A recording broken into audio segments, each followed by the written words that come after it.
El nuevo proyecto se realizará el día 5 de diciembre.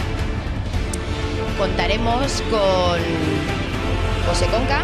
Un poco en qué funciona el tema del versus. Pues el tema constará en dos DJs residentes antiguos de la Sala Heaven contra los dos ex residentes de la Sala Chocolate a tandas de 40 minutos cada DJ durante 8 horas, en que tendrán la opción de defender sus sonidos respectivos de cada sala.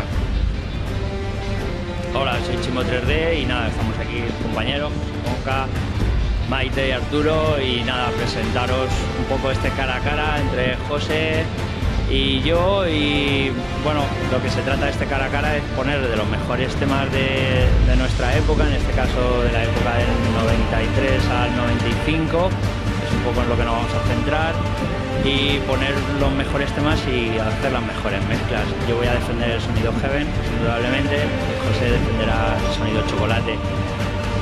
Vamos a darlo todo por la parte de la Sala Heaven, y Chocolate pues más de lo mismo, va a estar muy reñido, y nada, os esperamos a que lo veáis vosotros mismos.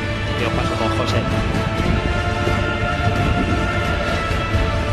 Hola, yo creo que la gente de la época pues iba a Chocolate y se pegaban allí la fiesta, y cuando salían pues vámonos para el Heaven.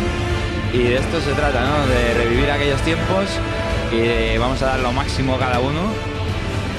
Y yo quiero invitar a todo el mundo, especialmente a los que vivían en los apartamentos de enfrente de Heaven, que guardan grandes recuerdos de todos nosotros. Y ya sabéis, os esperamos el día 5 de diciembre en la sala Oh Dios mío a partir de las 11:30 de la noche.